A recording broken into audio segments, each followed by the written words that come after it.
Bonjour, alors voilà, c'est parti. Cette semaine, je vous propose cette carte.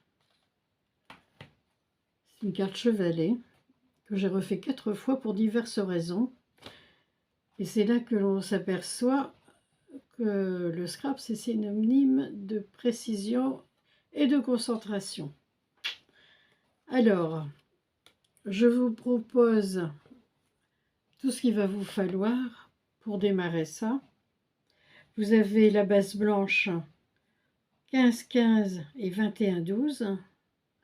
Ensuite, cette déco-là, qui est en fond, moi j'ai montré sur l'autre, c'est encore mieux. Alors, cette déco-là, à l'endroit, c'est 11,5 sur 10.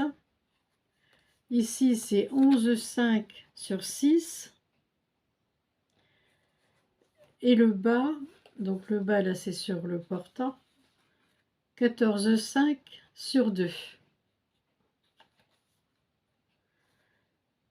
Ensuite, nous avons la déco. Donc ici, elle n'apparaît pas puisque je ne l'ai pas terminée. La déco est ici. Alors, vous avez le fond rose qui fait 8,5 sur 7,5. La déco blanche qui fait 8 sur 7. Ensuite, vous avez le petit message qui fait 3 sur 6,50. Non, je dis des bêtises. C'est le petit morceau de fleuri qui est derrière qui fait 3 sur 6,50. Et ensuite, bon, je ne vais pas trop vous en parler parce que ce sera fonction de ce que vous allez mettre comme message. Et ensuite, vous avez la fente du bas pour venir y loger la carte ici qui est de 12,20 sur 0,2. Et cela va vous donner, alors ici j'en ai mis une sur du 3D. Alors vous collez en premier lieu cette partie-là. Alors je vais reprendre mes mensurations ou mes mesures comme vous voulez. Donc vous commencez par coller,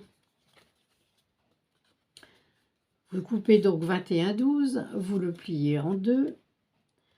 Sur l'une des faces, vous venez coller les fleurs devant, 11,5 sur 10. Et ensuite vous collez 11,5 sur 6.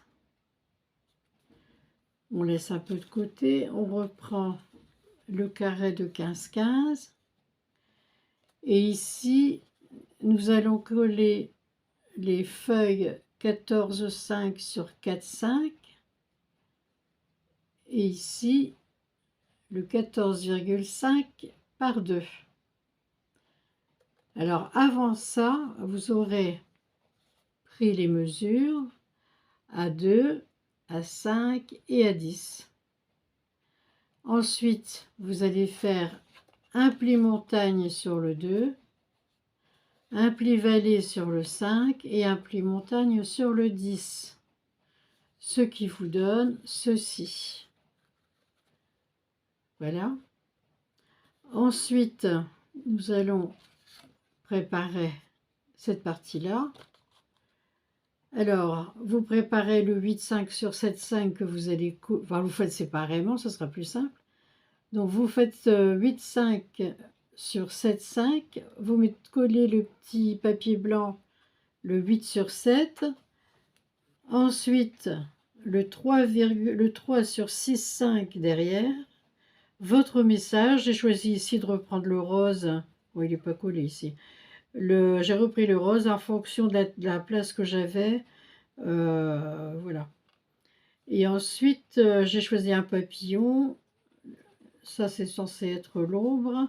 Et le papillon au-dessus. Bon, je vais peut-être ajouter aussi une petite perle sur le dessus. Ensuite, vous allez coller la carte qui est là. Donc, elle se présente comme ça. Donc ici, vous avez la fente que vous aurez préparée à 1 cm du bord. Vous passez donc votre carte. Voilà. Alors, la carte Voilà.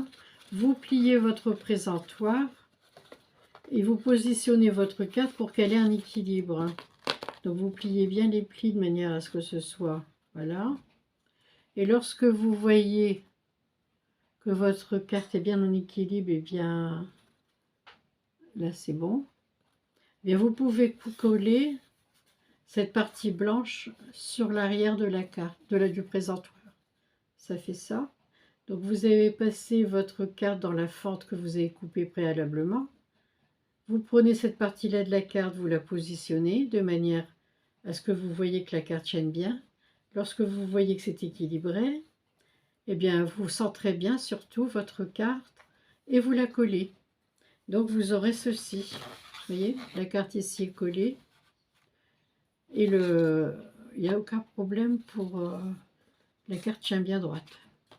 Ensuite, vous allez coller donc cette partie-là sur du 3D. Ça vous permet d'avoir une petite, ça fait moins plat, ça donne un petit relief et votre carte sera terminée. Eh bien écoutez, je vous souhaite une bonne journée et puis à très bientôt.